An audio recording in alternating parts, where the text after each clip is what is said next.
오늘도 여러분들과 하나님의 말씀을 같이 나누겠습니다. 오늘 말씀은 아리마대 요셉, 숨겨진 제자에 대해서 말씀을 드릴 텐데, 본문 말씀은 마가복음 15장 42절부터 47절까지 있는 말씀입니다. 제가 봉독합니다. 이날은 예비일 곧 안식일 전날이므로 저물었을 때에 아리마대 사람 요셉이 와서 당돌이 빌라도에게 들어가 예수의 시체를 달라 하니, 이 사람은 존귀한 공회원이요 하나님의 나라를 기다리는 자라. 빌라도는 예수께서 벌써 죽었을까 하고 이상히 여겨 백부장을 불러 죽은지 오래냐 묻고 백부장에게 알아본 후에 요셉에게 시체를 내어주는지라. 요셉이 세마포를 사고 예수를 내려다가 이것을 싸서 바위 속에 판 무덤에 넣어두고 돌을 굴려 무덤 문에 놓음에, 때에 막달라 마리아와 요새의 어머니 마리아가 예수 둔 곳을 보더라.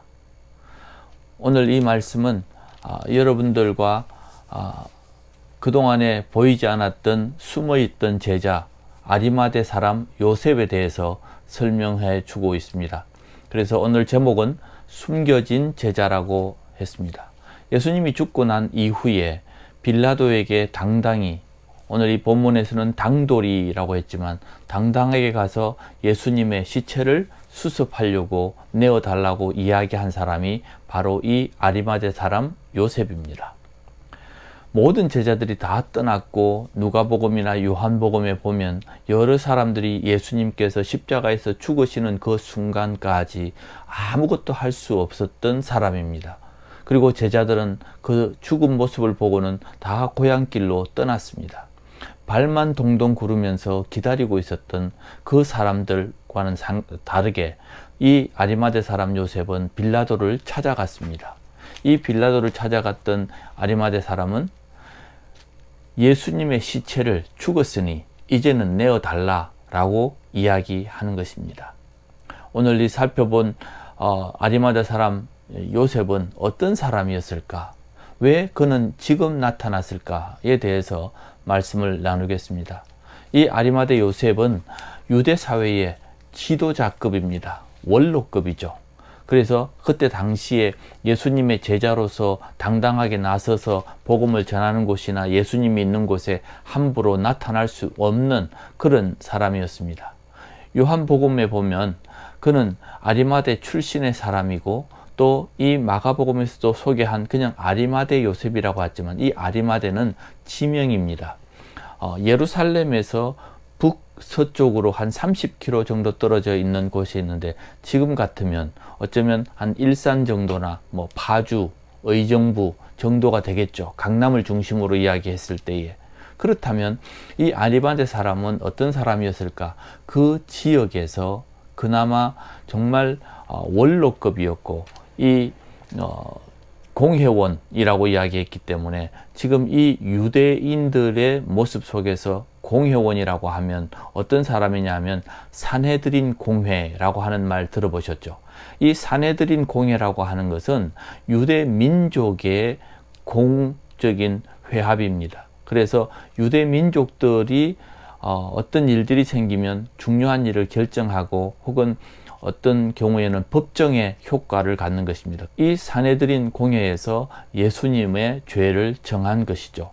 그리고 이 산헤드린은 약 70명에서 71명, 72명 여러 학자들마다 숫자에 대해서 논란이 있지만 70여 명의 사람들이 각 지역의 대표로, 그리고 그 지역에 존경받는 사람들이 이 산헤드린 공회의 그 회원들로 되어 있습니다. 이 구성원은 대제사장이나 서기관들이나 혹은 장로들이나 그 지역 대표들이 모여 있는 곳입니다. 그렇기 때문에 이 이스라엘은 산헤드린 공회에 들어가는 것만 해도 우리 같으면 국회의원 정도 되겠죠. 그 지역을 대표하는 사람들이 모여 있었기 때문에 이 아리마대 요셉은 아리마대라고 하는 그 지역에 대표로 나와 있었던 사람입니다. 오늘 이 본문 말씀에 보면 이 아리마대 요셉은 하나님의 나라를 기다리는 사람, 그리고 선하고 의로운 사람이라고 이야기하고 있습니다.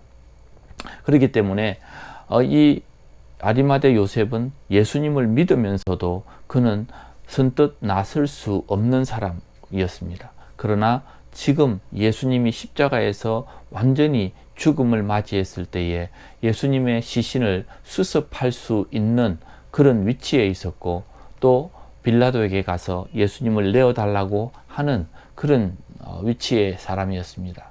그래서 그는 예수님의 시신을 세마포로 싸서 십자가에서 내리고, 왜 세마포로 싸서 내립니까? 온 몸에 피가 흘렀고 수치스러운 모습을 다 먼저 가리고 십자가에서 내렸습니다.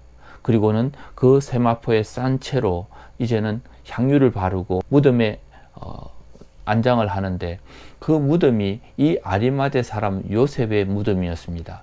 그때 당시에 부자들은 자신이 죽으면 들어갈 무덤을 미리 준비하는 그런 풍습이 있었기 때문에 자기가 묻힐 무덤, 그러니까 부자의 무덤이겠죠.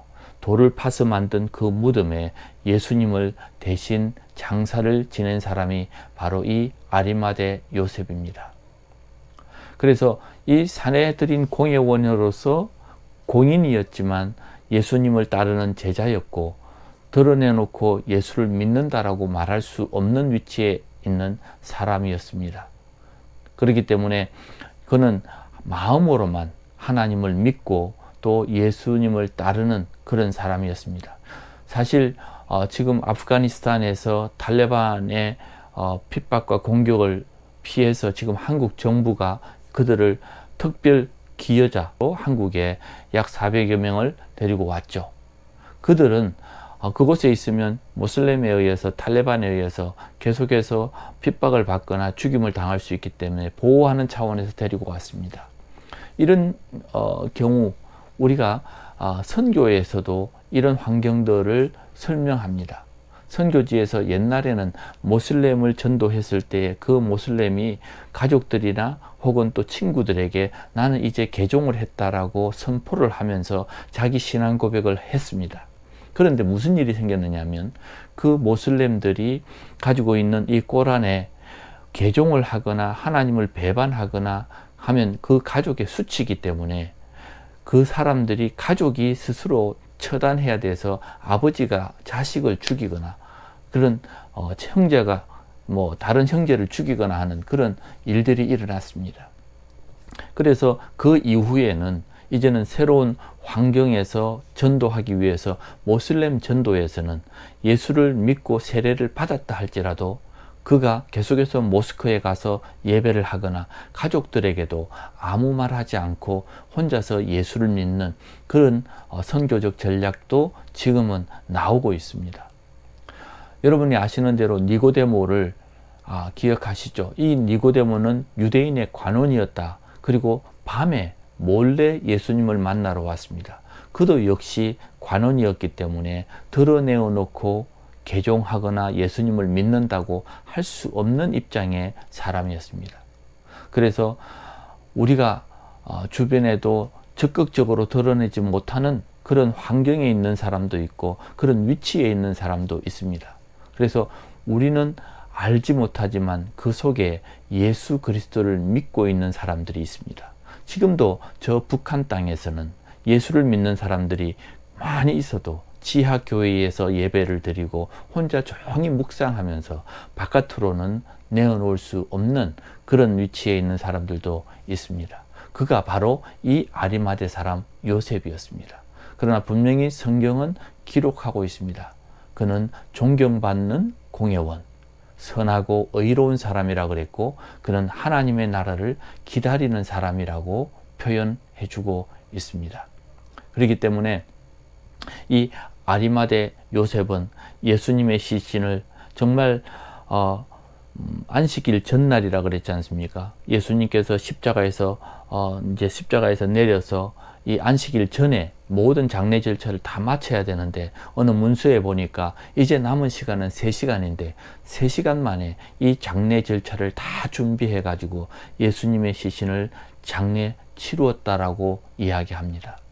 아마 이 아리마대 요셉이 직접 피를 닦았을 것이고 세마포를 쌌을 것이고 장례를 위해서 돌무덤에 평안히 이렇게 모셨을 것입니다.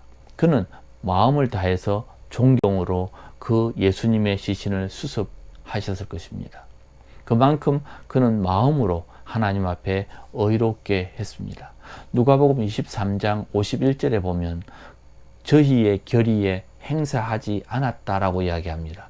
공회원들이 예수님을 죄인으로 정할 때에 이 아리마대 요셉은 저희의 결의와 행사에 가지 아니한 자라 그랬습니다. 그 자리에 자기는 동의할 수 없기 때문에 가지 않았다고 누가복음 23장에 기록하고 있습니다. 그래서 이 아리마대 사람 요셉은 비록 드러내놓지는 못했지만 내 마음속에 정확히 하나님을 믿고 하나님의 나라를 기다리는 그런 믿음의 사람이었습니다. 숨겨진 제자이죠. 지금도 이런 숨겨진 제자가 세계 각처에 있습니다. 그리고 숨겨진 제자들이 저 북한 땅에도 있습니다. 우리는 마음으로 예수 그리스도를 모시고 정말 하나님의 나라를 위해서 드러내놓고 복음을 전하는 사람도 있지만 아리마대 요셉과 같은 사람은 정말 마음에 믿음을 가지고 드러내지 못하지만 하나님을 믿는 사람들이 있다 하는 것입니다. 저는 이번에 탈레반의 일을 보거나 하면서 정말 모슬렘권에서 복음을 전하고 있는 선교사들이나 또 숨어서 예배를 드리고 있는 크리스찬들, 그리고 저 북한 땅에 있는 많은 그리스도인들을 위해서 우리가 기도해야 할 것이라 생각합니다. 어느 날 기회가 되고 또 그들이 직접 나서야 될 때에 이 아리마대 사람 요셉처럼 복음을 위해서 나설 수 있는 믿음의 사람이라고 봅니다. 그래서 저와 여러분들이 지금 이 아프가니스탄에서 온 사람들에게 우리가 복음의 기회도 줘야 되지만 그 속에서도 예수를 믿는 사람이 있을지 어떻게 알겠습니까? 저 북한 땅에도 지금도 그 탈레반을 복음을 전해야 되는 우리의 사명을 잊지 마시기 바랍니다. 옛날에 우리 샘물교회 청년들이 단기 선교를 가서 그곳에서 탈레반에 의해서 순교를 당했던 우리 선교사님들도 기억하지 않습니까? 지금도 많은 선교사님들이 힘들게 어렵게 복음을 전하고 있는데 이렇게 드러내어 놓지 못하는 그런 지역이 있다는 사실을 아시고 그들을 위해서도 기도해 주시고 숨어 있는 제자들이 어디엔가는 있다 하는 사실도 기억해 주시길 바랍니다. 기도하겠습니다. 하나님, 이 아리마대 사람 요셉은 예수님을 믿었지만 그의 위치와 그의 처지에 의해서 드러내어 놓지 못했습니다. 그러나 예수님의 그 장례를 치루었고 예수님의 그 믿음을 가졌기에 하나님의 나라를 기다리는 사람이라고 했습니다. 하나님 아버지, 지금도 이 지역에 그리고 많은 곳에 스스로 드러내어 놓지 못하지만 믿음을 고백하는 아리마대 요셉과 같은 사람들이 있습니다. 그들이 그 믿음을 잘 지켜나가게 해주시고 지금도 각처의 선교지에서 복음을 전하고 복음을 들었지만 아리마대 요셉과 같은 사람들이 있사오니 그들의 믿음을 지켜주시고 그들의 삶을 보호해 주시옵소서. 오늘도 우리가 그들을 기억하고 기도하는 삶이 있기를 원하며 예수님의 이름으로 기도합니다. 아멘.